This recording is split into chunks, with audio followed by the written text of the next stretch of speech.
let me first say good morning to your viewers. Right. And to you and also all the MPP people, especially the delegates who are prepared to go to the polls to vote on 31st of January 2026. Yeah. And I appeal to them to vote for Dr. Brian Achampong to lead our campaign for 2028 general elections. He's on number 2 on the ballot. Why Brian Achampong? Why Dr. Brian Achampong? The situation in which we find ourselves as a party, the 2024 election did not go well for us.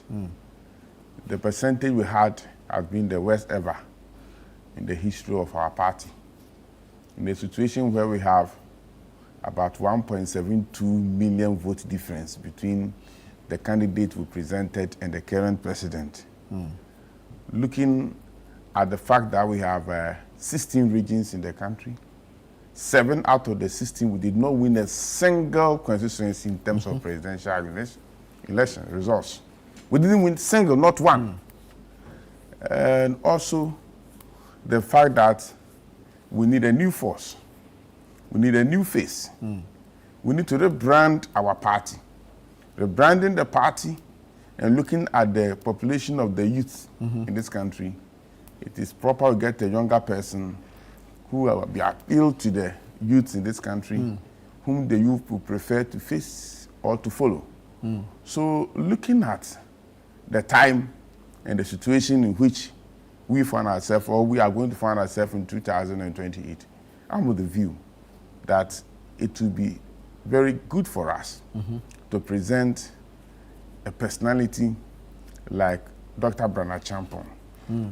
Somebody who have a lot of ideas that can map up a strategy for us to win the elections. He has already come out with some new strategy of which been accepted by most of the delegates that are going to vote in next year, early next year. Somebody who is very bold enough. Not too bold, we are not going to fight, we're going to cast votes, but at a point in time, we know the bold decision to push some of the policies that the party will put in place. We need somebody who is worthy enough. Money is important in going to any elections. One person cannot sponsor MPP campaign in 2020. That is all true. But there's a saying in Akan that nipa ba konsa entumi nkata nyame. You can't just use one arm like this to cover the sky. You need others to join hands. But unless you raise your hand, others cannot join you. So there's a need for us to get somebody who has who can put some money on the table for others to put theirs. We are going to contest 2020 election from opposition as a political party. And knowing the number of constituencies we have, about 276 constituencies, and you need to tell all this finance the party's resources for us to be able to win the 2028 elections. I'm of the view that if we present a personality like Dr. Brian Achampong, it will help the party. Very well. Besides that, Dr. Brian Achampong is an entrepreneur, a very successful businessman who has been able to create jobs for thousands of Ghanaians in this country. So to tell Ghanaians that, oh, when you vote for Dr. Brian Achampong, is going to attract investors. He can't do it alone, but to attract investors to come into the country to create jobs. You know, if you tell any young person in this country that when you vote for me, I'll create a job for you to get something doing, definitely the person will vote for you. So to have a personality like Dr. Brian Achampong who create jobs for people to do. If he becomes president, he can attract a lot of investors for us to get jobs for the young or the teeming young people in this country. Look at what happened when we say want to recruit military people. Unfortunate the way situation. People are struggling, everybody wants to get something doing. It doesn't mean that the young people in this country are lazy. They are not. No. The jobs are not there. True. So if we can get somebody who in the private capacity can create jobs, and we present him to Ghanaians, saying that, look, if you vote for this man, he's not going to create the jobs alone, but rather he will attract other investors to join hands for us to get more to do. I think Ghanaians will vote for him. Very well. These and many more are the reasons why I'm working for Dr. Bernard Champong, and I want him to be our candidate coming 2028. Going around talking to the delegates, in fact, it's very positive. The grounds are good. Very. Last week I was in Ekwapim North, Okere. Okay. New job in North, new job in South. Dr. Bernard Champong has already finished his tour in the Eastern region. But as a regional coordinator, we need to mop up. True. And see that the gains that he has made in the region is staying. That is exactly what we are doing. So we divided the region into smaller constituencies. Okay. And we have some leaders that are joining hands with other campaign team members. We are visiting the delegates, and nothing has changed. Rather, a lot of people have joined us. Okay. And it's very positive. Very well. We are going to have it one touch coming 26 January. 31st January 2026. It's a one touch. Very well. Very well. We can only wish you well. We can only wish you well. Anyways, let's get into our business for today. We're starting off with the matter of the removal of the Chief Justice, Gertrude Araba Isaba Tokonu. Yesterday, the ECOWAS court rejected her request to halt the probe committee. But it does not mean the substantive matter has been thrown out. So let's pick your thoughts on this matter. There are those who say that, well, the deed is done. She should just give up. But for some of us, we think the fight should go on. At least it will serve as a lesson for especially law students going forward. And it will help shape, if you like, reforms in our constitution and our democratic dispensation. Your thoughts? Well, it's a very bad example for us as a country. Very bad for our democracy. But we have three arms of government. The removal is a bad example? Exactly. Right. We have three arms of government. We have the executive, the judiciary, and then the legislature. Where you were. Exactly. Yeah. But for us, we have to look at our constitution again.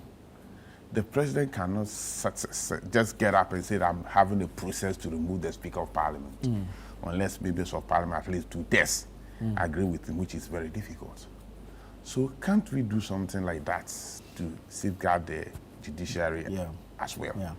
Because looking at the current system that we have, where the president can initiate, or whether the decision comes from the president, the party, or people from outside the party, or ordinary Ghanaians or the street. I am of the view that we should look at the constitution again and see how best we can fence or refence the position of a Chief Justice. Other than that, it weakens that part of our democratic system. But looking at what is happening, I'm among those who think the former Chief Justice should accept and maybe allow sleeping dogs to lie and give it a call off the fight for comeback, because for where I sit, it will be very difficult. What if the substantive case is handled by ECOWAS and say that, yes, go back and take your position? Don't you think the court also in Ghana, the Supreme Court in Ghana, will also initiate another counter ruling from the ECOWAS court? But does the ECOWAS court have that jurisdiction?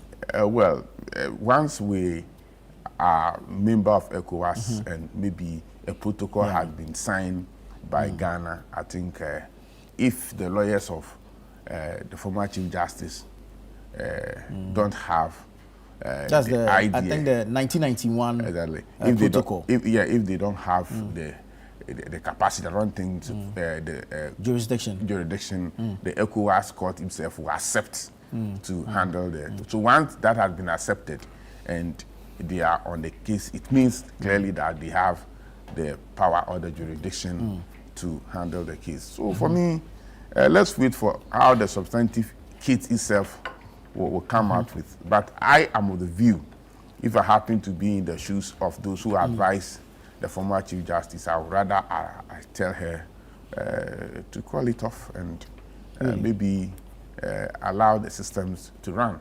Because per the constitution that we have in this country, to be extremely difficult. The ECOWAS Parliament is not going to use any other document. They are going to use the 1992 constitution to consider whether the Chief Justice should be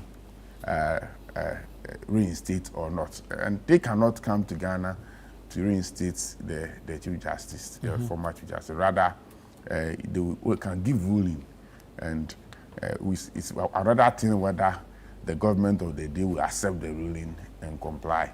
So for me, I think he has proved beyond all reasonable doubt that yet he is not guilty. Yes, he has not been treated fairly, and Ghanaians are aware of the treatment that he has gone through.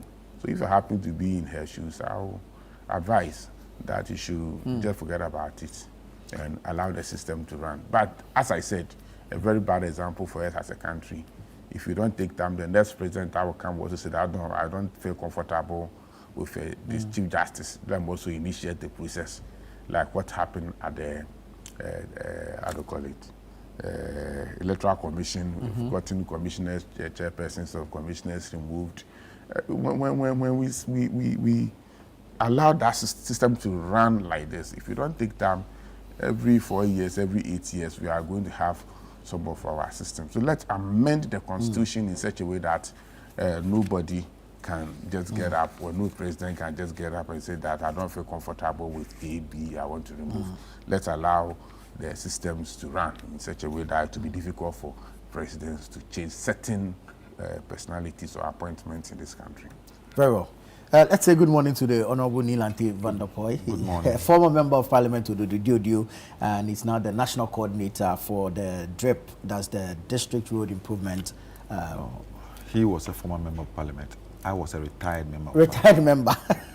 What is the difference? I like that. The difference is that I retired on my own volition. So you are not former? No. No, I can't see the difference between the two. There's a difference. I retired. Yes, I was voted out. Yes. So, So you are a former. Yes, you are also, the process of becoming former is the difference. Other than that, you are a former, I am former. I'm changing the definition. You look very fresh and young. It's good for your party to be in government.